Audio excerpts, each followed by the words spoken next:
വചനവീഥിയിലൂടെ father ജെ.ബി. Puthur. വിശുദ്ധ മത്തായി രചിച്ച യേശുവിന്റെ സുവിശേഷം.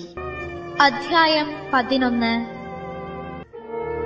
25 മുതൽ 30 വരെയുള്ള വാക്യങ്ങൾ. ക്ലേശിതർക്കാശ്രയം.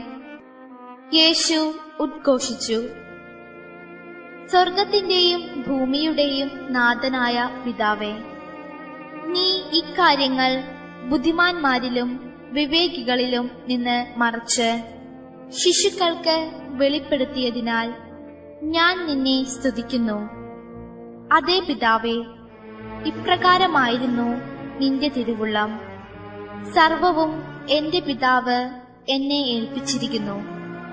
പിതാവല്ലാതെ മറ്റാരും പുത്രനെ അറിയുന്നില്ല.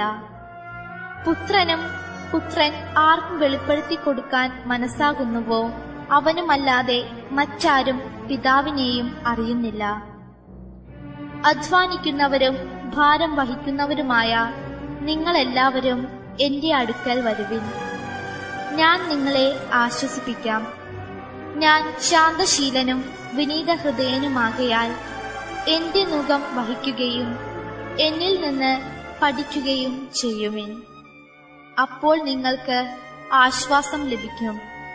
എന്തെന്നാൽ എന്റെ നുകം വഹിക്കാൻ എളുപ്പമുള്ളതും ചുമട് ഭാരം കുറഞ്ഞതുമാണ്. ഹൃദയശാന്തതയും വിനയഭാവവും യേശുവിൽ നിന്ന് പഠിച്ചെടുക്കേണ്ട യാഥാർത്ഥ്യങ്ങൾ. തന്നിൽ നിന്ന് പഠിച്ചെടുക്കുവാൻ യേശു തന്റെ അനുയായികളോട് നിർദ്ദേശിക്കുന്ന 2 കാര്യങ്ങൾ ചർച്ച ചെയ്യപ്പെടുകയാണ് ഇന്നത്തെ സുവിശേഷത്തിൽ എന്ന് വേണം കരുതാൻ. തന്റെ അനുയായികളോട് യേശു പറയുന്നത്, ഹൃദയശാന്തതയും എളിമയും നിങ്ങൾ എന്നിൽ നിന്ന് പഠിച്ചെടുക്കണം. വേറെ വിധത്തിൽ പറഞ്ഞാൽ ഹൃദയത്തിന്റെ ശാന്തതയും വിനയഭാവവും ആണ് തന്റെ അനുയായികളായ നമ്മിൽ നിന്ന് യേശു പ്രതീക്ഷിക്കുന്ന മനോവ്യാപാരങ്ങൾ എന്ന് വേണം മനസ്സിലാക്കാൻ. ഈ 2 മനോവ്യാപാരങ്ങൾ ഒരു വ്യക്തിയില് ഉണ്ടായി കാണാൻ ആദ്യമായിട്ടും അധികമായിട്ടും ആ വ്യക്തിയിൽ ഉണ്ടാകേണ്ടത് ആത്മ അവബോധം ആ വ്യക്തിയിൽ ഉണ്ടാകണം.